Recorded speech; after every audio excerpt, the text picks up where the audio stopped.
Israel must allow basic aid to be delivered to the people in Gaza. Israel has accused the United Nations main aid agency in the region of being infiltrated by Hamas, claims the organization denies, and indeed the court found baseless. I got reaction to the ruling from Shosh Bedrosian, a spokesperson from the Israeli government. Do you know how many trucks are getting in on a daily basis now? I don't have the exact number, and if you would like that number, you can reach out to Kogat, which is working to make sure trucks do go into the Gaza Strip. And like I said, make sure it gets to the right hands, to the people who need it the most inside of Gaza. The ruling today, doesn't it simply underscore Israel's their obligation, if you like, to meet international law, to make sure that aid is getting in? Well, I think it actually underrules the court itself for not talking about the role that UNRWA had on October 7th. Do you think that it's right to withhold aid from the people in Gaza because the bodies of deceased haven't been returned as yet? Israel is following the policy and making sure aid is going into the Gaza Strip. You're not restricting aid going into the Gaza Strip. We have aid going into the Gaza Strip as per usual and as per this agreement. Like I said before, we are upholding this framework. We are expecting the other side to do the same. We have to remember October 7th is a day that it literally lives in our souls here in Israel. It's a day that is so tragic, the massacre that took place, and to know that UNRWA employees, at least 11 of them, participated on October 7th. We even had hostages that were released saying they were held in locations of where UNRWA was operating. Also seeing hostages reported seeing boxes of UNRWA food inside of their homes. And so when you hear these stories, you wonder why the ruling didn't also bring up the fact that UNRWA had a role on October 7th and its employees work hand in hand with Hamas. It needs to be said, it needs to be understood, it needs to be remembered what we went through on October 7th and why this needs to be recognized. But UNRWA was investigated by the UN and 9 of their operatives were found to have had links to Hamas of 13,000 employees. Okay, I'm glad that they were investigated, but that needs to be continuously upheld, that there were people that participated on October 7th, and this is something that Israel is expecting a court to say and to be known, especially in situations like this. But the UN is saying now that UNRWA is under extreme investigation and scrutiny like never before, so this can never happen again, and it has been dealt with. Is that a reason to disregard UNRWA's role in any future aid giving?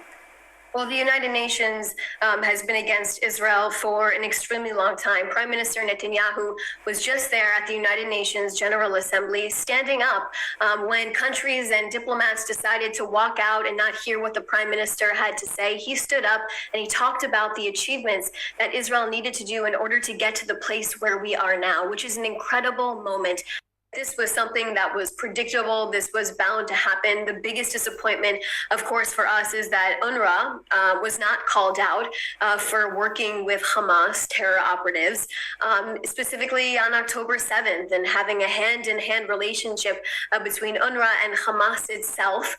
And we have specific stories of UNRWA employees who infiltrated on October 7th into Israel. Specifically, one story comes to mind, and it was all caught on camera, which was one of our hostages' bodies was kidnapped by an UNRWA employee outside of Kibbutz Be'eri. It was all caught on surveillance video.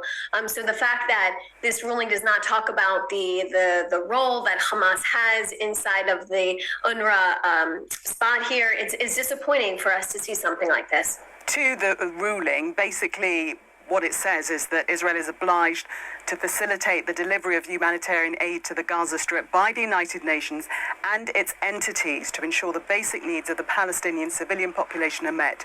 Do you agree with that part of the ruling? Well, Israel is doing that, and Israel follows its policies, and that's actually what's taking place now. Aid is going into the Gaza Strip as usual. This is a part of this 20-point plan that President Trump helped Prime Minister Netanyahu put in place to ensure that aid does go into the Gaza Strip, and it's getting to the areas that are critically needing this type of aid, and that nothing is stopping it from getting there, ensuring that Hamas is not stopping the aid and taking control of it, making sure it's reaching the population that need it the most. So the policy of getting aid into Israel is always critical for Israel.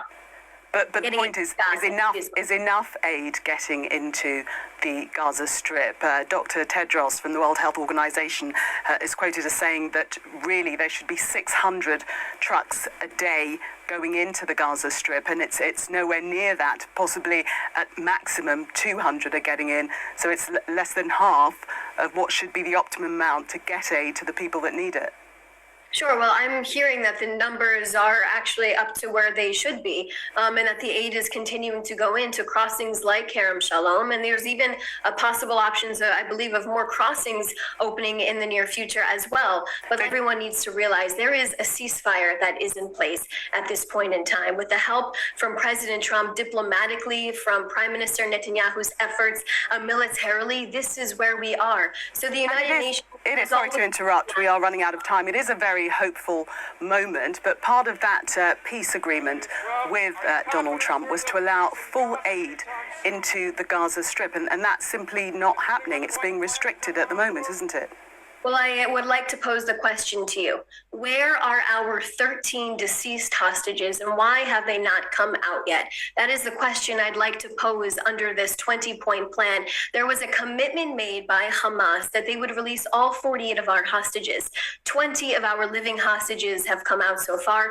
We are waiting for 13 deceased hostages to be released. Where are they? It has been 9 days. Do you acknowledge that Hamas has asked for help to retrieve those deceased, that Gaza is now a demolition site, that many of those deceased will be under rubble?